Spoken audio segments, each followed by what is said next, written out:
One of your MCs for tonight. My name is Butch Redoblado, and my co-host MC Trixie in my side. Hello. We're glad to be your MCs tonight, and we're glad to see so many Pinoys from all over South New Zealand here today. Thank you very much for coming, guys. Yes, imagine we have guests from the different parts of the South Island, and it is indeed our pleasure to be the host city of this momentous event. Okay, game na tayo. Asan na ang mga taga Queenstown? Sigaw naman dyan!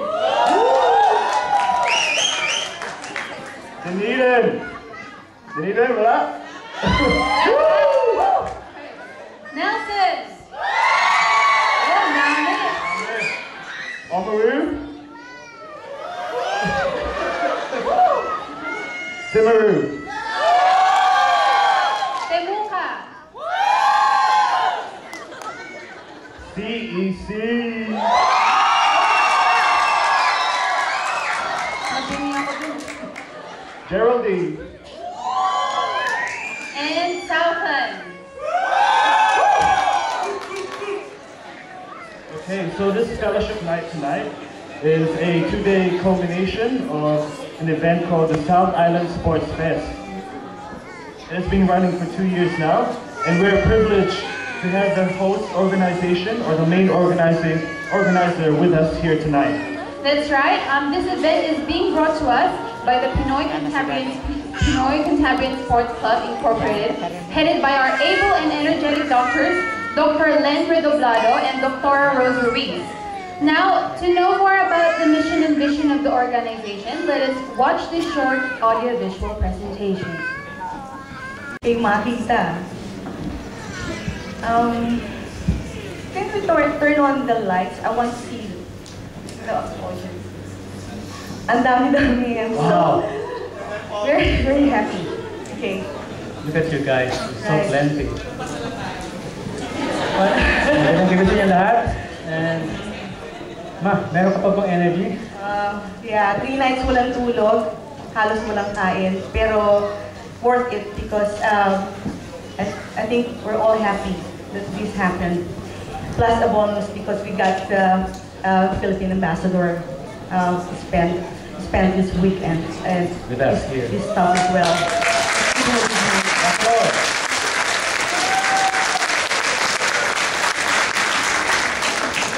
And our Consul General Kunzalan.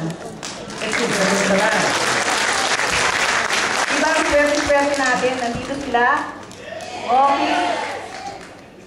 Now, this, yung South Island Sports Fest, nag-start to nung nag-attend kami ng, when we attended the Labor Weekend reunion last 2007 sa Rotorua.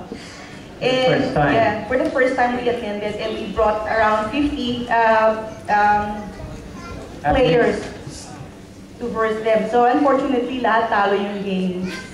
And then we noticed that it was only Christchurch representing South Island. So we thought, to bring it to other areas of the South Island. That's why it was a joke from my friends from different areas of the South Island to start a small reunion with the Filipinos here. So it started last year. Kasi napansin namin dun sa reunion na yun makauntingan mga Filipinos from the South Island. Tapos, nagtanong-tanong kami, bakit kaya? Kasi, firstly siguro yung financial, napakahirap punta dun sa mga venue na kadalasan ay ginagawa sa Auckland. Dahil sa kukunti lang ang Filipinos sa South Island, the ratio of holding the annual reunion is about 4 cities in North Island as to 1 city in South Island. Yung 1 city na yun, Christchurch ang lagi. Sabi ko, kawawa naman ating mga kababayan pa as part of the Silver Cargill. Nahihirapan nga sila, nahulila sila sa kanilang mga mahal sa buhay.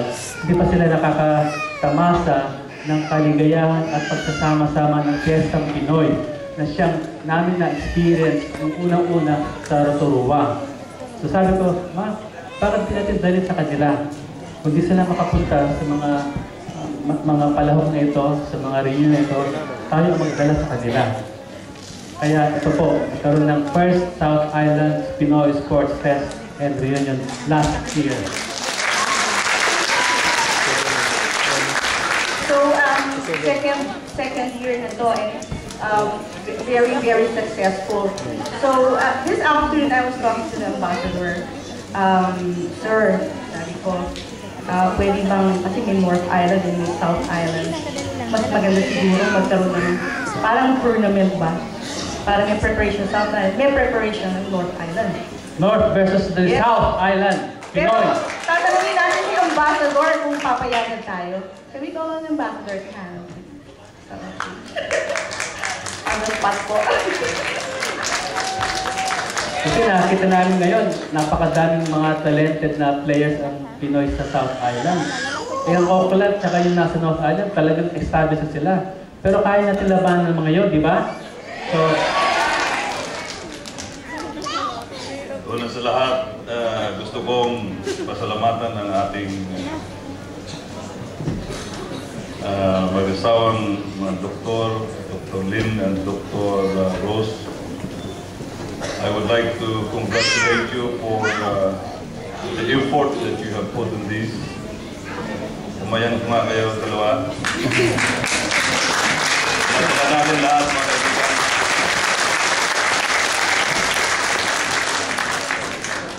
You know, it's not easy to organize this kind of gathering because it requires effort, money, and time. But because of your concern for your fellow Filipino citizens and even those that have changed their citizenship, you tried your best to organize and you have come up to this occasion. I would like to thank the Filipino community here in the South for your cooperation. Gaya ng sinabi ng ating doktor kanina, tayo ay nangungulila sa mga ating mga kababayan sa mga mahal sa buhay na naroon sa Pilipinas. Ngunit sa mga ganitong okasyon at mga pagkakatipon, tila bagang naiibsan yung ating mga kalungkutan at mga paghihinagpis. Dahil niya, di ba? Kasi nagtagalog si Doktor kanina, kaya tatagalogin ko na. You know, when I was watching the game since this morning,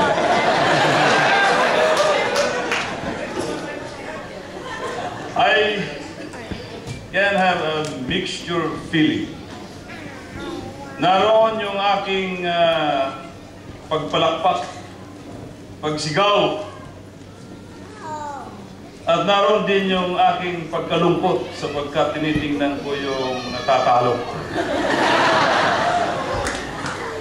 Naroon itulak kabigin yung aking damdamin. While I rejoice the victory of those that were winning, I also have the sympathy of those that were losing. Then I can realize that after all, truly, both of them are my own blood, my fellow Filipinos. So I realized that this is just a game, and the real objective of this is because we just want to have fellowship together. Na tayo magkaisa, magkaniig, magkadaog palad. Isa pa rin mahaba yan. At tayo'y magkaroon ng pagkakaunawaan sa isa't isa. I hope you are not missing the point and the real vision of our leaders that have come up to this plan. That the reason why they put up is for all of us to be united together. Though we are in far places, coming from different provinces of the Philippines, and yet because we long to see each other, we come up to this gathering and even this sports. I congratulate you, Doktor at Doktora, for your effort. At kayo na rin ng mga participants because of your initiative and your cooperation.